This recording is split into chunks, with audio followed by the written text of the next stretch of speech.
Legendary ESPN Hall of Fame basketball analyst Dick Vitale. He's going to join us with all that he's gone through with cancer, as well as his predictions. Maybe I can get a prediction or two for March Madness. Let's bring in Dickie V, everybody. Wow. I'll tell you one thing, I'm just so honored being on with you. You're one of my all-time favorites when we worked together at ESPN. I'm so proud of what you have done. I tell people, I know Robin Roberts. You are the best. We do go back a long way, and I have always thought the world of you, Dick. And what you've gone through these past 3.5 years, I mean, we're talking not one, not two, three, 4 cancers. And in January, when you announced that you were cancer-free, we were texting back and forth to one another. Just tell folks how you're feeling these days. Yeah, when you know more than most, cancer is an unbelievable, brutal battle. I know you mentioned I had 4. I will tell you this, Robin, I'll share with you one of the darkest moments I ever had. And I really try to share this for people out there that are battling cancer. But one day I did chemotherapy. I'm in the hospital. Normally I would go and do my chemo. I did about 6 months of chemo, and I would do the chemo and then come home after I did it. Well, bottom line is, that day I was having a tough time. I mean, real tough. And the doctor said, we can't allow you to go home. My family was visiting me. My daughters, my grandkids, they were my wife, and everybody was there. And they were there. They had to leave about 9 o'clock. And all of a sudden, when they left, I began crying hysterically. And the nurse said, what's the matter? She said, what's the matter, Dick? I said, I don't know. I hope that's not the last time I see my family. And I devastated. And she cheered me up. And then I hadn't used my phone, Robin, for about 6 hours. And all of a sudden I said, let me pick my phone up. And I picked my phone up, and I got messages all over from coaches, Calipari, Rick, Tom Izzo, one after another. People, just my phone was flipped because I hadn't used it for 6 hours. And we're all messages saying, no, hey, you're going to make it. Keep fighting. Jimmy V said, don't give up. Don't ever give up. And it gave me such a lift.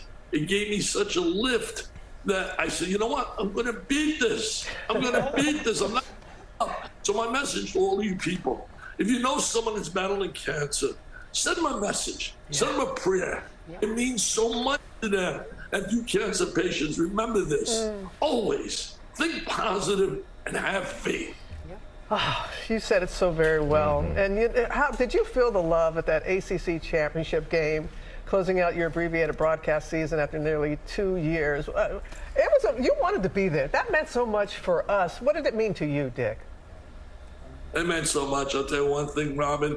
To be at courtside was really special. The best medicine I could have received, because I had 5 major vocal cord cancer surgeries, and there were people that told me I'll never be able to talk again in terms of ever getting on TV. But Dr. Steven Zeitels is unbelievable, and he's worked on people like Steven Tyler, Lionel Richie, James Taylor, you name them, the best up in Boston. I thank him so much for hanging with me and finally getting through to where my voice came back to at least I can kind of live and do what I want. I tell you, that arena just erupted. How those kids, they love you, the coaches, the players, and everything. Now, Dick, before you were a PTP status primetime player, you were a diaper dandy. You called ESPN's very first college basketball game back in the day. I mean, were you, in your darkest moments, did you think that maybe you had called your final game? Oh my God, I can't believe that.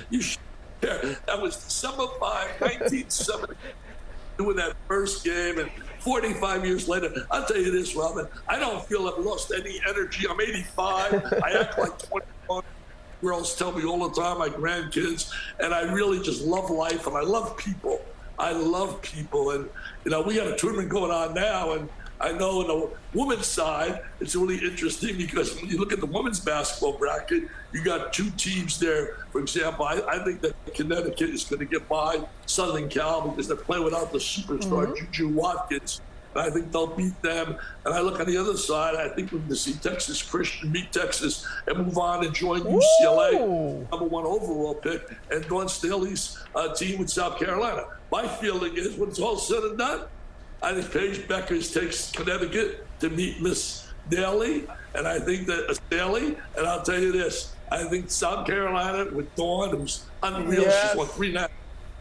And Gino Auriemma, I think, is going to be the battle for the national title. How about the men? men's How about the side- men? How about the men? Who do you have for the men? What, the men? The men's side, we're talking Duke, and they play Houston. Houston's a great defensive team, but Duke separates itself. They're the only team in the nation, Robin, that does it offensively and defensively. Top 5 in the nation in both categories. So I got Duke beating Houston. Duke playing Florida for the national championship. I've had that prediction from day one. I don't change, and I think they're going to be celebrating at Duke. And I know Michael Strahan's daughter's down there. She'll be How'd you know he was over here? I got 3 on scholarship playing tennis at Duke. Hey, I couldn't spell Duke, Robin. If they would get in school, spell Duke, and they gave me the D, I'd screw it up. You are the only one. I know you're going to be seeing Michael. Thank you for honoring our friend at your big gala that is coming up, and all that you have done for pediatric cancer, Dick, means so very, very much. We were looking forward to honoring Michael big time because, you know, he knows a lot about cancer and dealing with his daughter, Isabella, and what she went through. Michael is off the charts, the interest. And anybody who wants to know more about it or wants to join my team and donate, go to dickvital.com. It's for pediatric cancer. Right now, Michael, we're at $92.8 million that we've raised, and we're going over, with you being honored, we're going over $100 million on May 2nd. So if you're interested more about the gala, please go to dickvital.com. Well, Dick, I am looking forward to it. I'm looking forward to it. And with these 3 here donating, we'll hit over $100 million. Hey, Dick, thank you. Thank you. Boy, your voice sounds great. It sounds strong. Yeah. Hopefully you'll be back again to be able to call some games next season, but we'll wait until that. I love you. I absolutely. You know, one prediction I made in my life after working with you, I told my wife, and I wrote this in a book too. I said, Robin Roberts is not long for us at ESPN. She's going big. Thank you. We did really well. You're a special lady. You inspire so you and your beautiful lady Amber as well. I love you so much. Please give Lorraine, your bride. Yes. She's still your bride after all these years. Give her a big hug for us. We love you, Dick. Thank you. Yes, we Thank do. you for joining. Sit back down, ladies and gentlemen.